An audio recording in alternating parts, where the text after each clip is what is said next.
Unë me djalin Anuarin u njoftuam para 11 viteve, po para se të lindaj kishim gjasa që djali mund të jetë me nevojat veçanta, para lindjes. Edhe ne na u dha si prind mundësia apo opcioni të abortojmë djalin.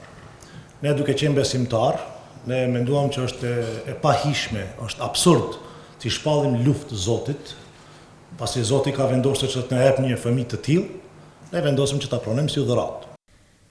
Ky është përjetimi një prindi që ka një fëmijë me nevoja të veçanta, Anuarin, i cili tani është 11 vjeç.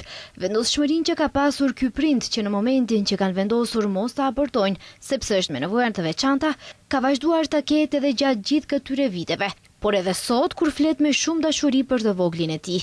Mirë po gjatë këtij rrugtimi ai përmendi edhe pengesat institucionale që i kanë hasur, njëra nga të cilat është mungesa e asistentëve profesionist. Gjithsesi thosë asistent ka, por jo të mjaftueshëm sepse numri i fëmijëve me nevoja të veçanta është në rritje.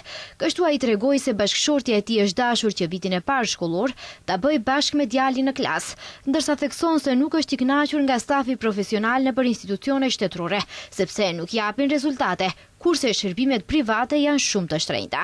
Në shënimin e 2 prillit, ditës autizmit, në panel diskutimin e organizuar nga Komuna e Çajirit në nder të kësaj dite, panelistët folën për rritjen e ndërgjegjësimit dhe nxitjen e veprimit për autizmin në shoqëri, me pjesëmarrjen e profesionistëve dhe përfaqësuesve relevant të fushës.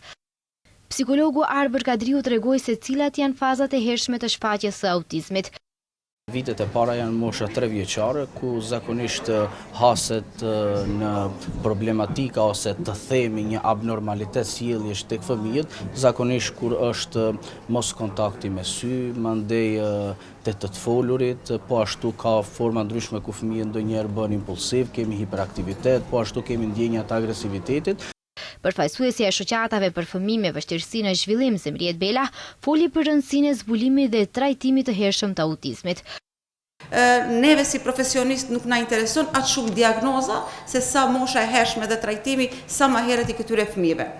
Çka ndodhen kjo, të cilën neve shpresojmë që me këtë panel diskutimi të ngritim pak ndërgjegjësimin dhe vetdijen dhe besojmë që Komuna e Çajirit të ketë një qendër të tillë. Kurse Ariton Rama, përfaqësues institucional, foli për rëndësinë e gjithëpërfshirjes. Shoqëria dhe institucionet janë si një familje organizative.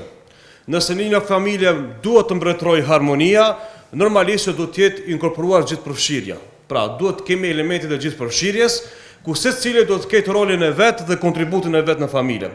Vendi ynë nuk ka ende një regjistër shtetëror për numrin e saktë të plotë të fëmijëve me autizëm.